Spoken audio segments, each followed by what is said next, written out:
غزہ میں امدادی کارروائیوں کے نئے نظام کے آغاز کے چند روز بعد ہی ایک امریکی سیکیورٹی گارڈ کو اس کے بارے میں شکوک و شبہات ہونے لگے۔ انہوں نے ہمیں سائٹ نمبر 4 کے اندر سے یہ فوٹیج دی جس میں ان کے بقول ان کے ساتھی اہلکار فلسطینیوں کے ایک واپس جاتے ہوئے ہجوم پر فائرنگ کر رہے ہیں۔ پہلے ایک واچ ٹاور سے مشین گن کی فائرنگ ہوئی، پھر قریب کھڑے ایک گارڈ نے 20 سے زیادہ گولیاں چلائیں۔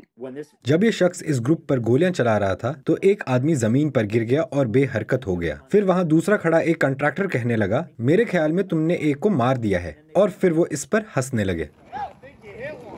اس سابق سیکیورٹی کانٹریکٹر نے، جنہوں نے اپنی شناخت پوشیدہ رکھنے کی درخواست کی ہے، انہوں نے بتایا کہ ان کی شکایات کو نظر انداز کیا گیا۔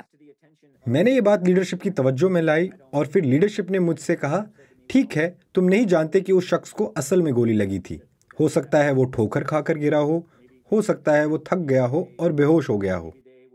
انہوں نے بتایا کہ انہوں نے کئی موقعوں پر کانٹریکٹرز کو فلسطینیوں پر گولیاں چلاتے یا انہیں زخمی کرتے ہوئے دیکھا۔ ان میں ایک خاتون بھی شامل تھیں جنہیں سٹن گرینیڈ لگنے کے بعد بے جان اور بے ہوش حالت میں گدھا گاڑی پر اٹھایا گیا۔ انہوں نے کہا کہ ٹیم لیڈرز غزہ کے لوگوں کو زومبی ہورڈز یعنی زومبی کے ہجوم کہتے تھے اور انگیجمنٹ کے واضح اصولوں کی بجائے کانٹریکٹرز کو یہ مشورہ دیتے تھے۔ آپ کو اپنے دفاع کا موروثی حق حاصل ہے۔ اگر کوئی ایسی چیز ہے جس سے آپ کو بے چینی محسوس ہو تو گولی مارو اور بعد میں سوال پوچھو۔ اگر آپ کو خطرہ محسوس ہو تو گولی مارو، مارنے کے لیے گولی مارو اور بعد میں سوال پوچھو۔ یہ ڈائریکٹ کوٹ ہے؟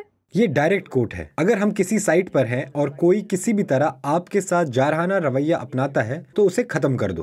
GHF نے کہا کہ یہ دعوے جھوٹے تھے اور ان کی کسی بھی سائٹ پر شہریوں پر کبھی فائرنگ نہیں ہوئی، لیکن BBC کو ملنے والی ایک اندرونی رپورٹ کے مطابق 12 دنوں میں امداد کی تقسیم کے دوران غزہ کے شہریوں کی ایک بہت بڑی تعداد نے کسی نہ کسی طرح نقصان کا سامنا کیا۔ GHF کا یہ بیان کہ سائٹ پر کوئی زخمی نہیں ہوا، کسی کو چوٹ نہیں آئی، گولی نہیں لگی، بالکل جھوٹ ہے، اور وہ جانتے ہیں۔ یہ نہیں کہ وہ یہ نہیں جانتے تھے یا انہیں اس کا علم نہیں تھا، انہیں اس کا علم ہے، کیونکہ میں نے انہیں اس سے آگاہ کیا اور انہوں نے بھی اسے دیکھا ہے۔ اس نئے ایڈ ڈسٹریبیوشن کے نظام پر، جس کے بارے میں اسرائیل کہتا ہے کہ اس کا مقصد امداد کو حماس تک پہنچنے سے روکنا ہے، بڑے پیمانے پر تنقید کی گئی ہے کہ اس کی وجہ سے لوگوں کی ایک بہت بڑی تعداد ایکٹیو جنگی زون سے گزرتے ہوئے چند ایسی جگہوں تک پہنچنے پر مجبور ہے جو کھچا کھچ بھری ہوئی ہیں۔ بین الاقوامی امدادی تنظیمیں اور غزہ کے شہری پہلے ہی اس نظام کی مذمت کر چکے ہیں، اب خود اس کے اندر سے بھی اس پر غفلت کے الزام لگ رہے ہیں۔